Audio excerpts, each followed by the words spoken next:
Sosok Henry Yosodiningrat, ketum Granat membela tersangka kasus narkoba. Pengacara Henry Yosodiningrat menjadi kuasa hukum atas dua jenderal polisi yang kini tengah terjerat kasus pidana, yakni Irjen Teddy Minahasa dan Brigjen Hendra Kurniawan. Diketahui, Hendra tengah terjerat kasus perintangan penyidikan atau obstruction of justice dalam penanganan perkara pembunuhan berencana terhadap Brigadir J. Selain Hendra, Henry juga turut menjadi kuasa hukum bagi Kombes Agus Nurpatria serta AKP Irfan Widianto. Sementara untuk Teddy, Henry membela Jenderal Bintang 2 itu dalam perkara peredaran narkoba.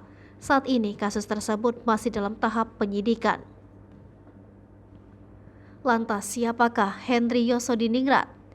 Ketua Umum Granat. Selain pengacara, ia juga dikenal sebagai pendiri dan Ketua Umum Gerakan Anti Narkotika. Ia juga merupakan kader dari Partai Demokrasi Indonesia Perjuangan. Dikutip dari tribunnews.com, Henry merupakan pria kelahiran Krui, Lampung Barat pada 1 April 1954. Ayah dan ibu Henry adalah pejuang dan veteran pejuang kemerdekaan RI.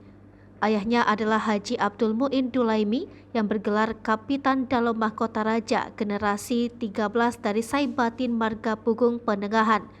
Sedangkan ibunya adalah Haja Hayarani gelar Batin Ayu berasal dari Pulau Pisang atau Krui. Henry merupakan lulusan sarjana hukum di Fakultas Hukum Universitas Islam Indonesia Yogyakarta pada tahun 1981.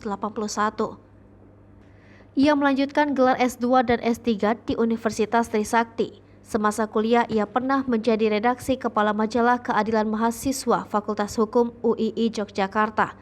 Ia juga pernah mendirikan tim pembela demokrasi Indonesia yang menegakkan hak-hak politik PDI yang diberangus rezim Orba. Hingga kini, Henry masih aktif menjadi advokat dan sudah banyak perkara telah ditanganinya. Pada tahun 2007, Henry pernah menjadi narasumber pemerintah dari perwakilan ahli hukum dalam penyusunan uji materi Undang-Undang Narkotika di Mahkamah Konstitusi. Ia juga pernah menjadi anggota panitia penyusunan rancangan peraturan pemerintah tentang pelaksanaan Undang-Undang Perubahan atas Undang-Undang 22 tahun 1997 tentang narkotik. Saat itu pendapat Henry yang kemudian dipakai Hakim MK untuk tetap memberlakukan hukuman mati. Di tahun 2014 sampai 2019, ia pernah menjabat sebagai anggota DPR fraksi PDI Perjuangan dari daerah pemilihan Lampung II. Keputusan Henry untuk membela Teddy berbuntut panjang. Ia mengaku banyak dewan pimpinan cabang Granat yang mundur usai dirinya mengambil keputusan itu. Selain itu, ia juga kerap mendapat persepsi negatif karena sebagai ketua umum Granat tetap memilih membela Teddy yang diduga sebagai pengedar narkoba.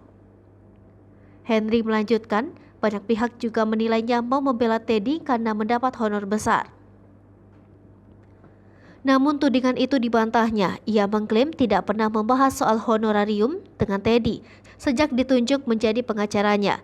Dia menyebut pengacara dengan beberapa kesaksian yang disampaikan oleh Teddy Minahasa. Ia juga menilai kasus yang menjerat Teddy tidak masuk akal. Henry juga berjanji akan berhenti menjadi pengacara Teddy apabila ditemukan kebohongan dalam kesaksian dari kliennya itu. Diberitakan sebelumnya, keterlibatan Irjen Teddy dalam kasus pengedaran narkoba berawal dari laporan masyarakat terkait jaringan peredaran gelap narkoba. Berangkat dari situ, Polda Metro Jaya pun mengamankan 3 orang dari unsur masyarakat sipil, serta menemukan keterlibatan sejumlah polisi termasuk Teddy. Atas dugaan tersebut, Divisi Profesi dan Pengamanan Polri menjemput dan melakukan pemeriksaan etik dan pidana terhadap Teddy. Teddy telah ditetapkan sebagai tersangka pada Jumat 15 Oktober. Setelah dilakukan pemeriksaan oleh penyidik Polda Metro Jaya pada Kamis 13 Oktober 2022. Ia dijerat dengan pasal 114 ayat 2, subsidiar pasal 112 ayat 2, jungto pasal 132 ayat 1. Jungto pasal 55 Undang-Undang Nomor 35 Tahun 2009 dengan ancaman hukuman maksimal hukuman mati dan hukuman minimal 20 tahun. Hai pemirsa Sri Popo TV, jangan lupa komen, like, dan subscribe serta tonton terus berita-berita terupdate lainnya ya.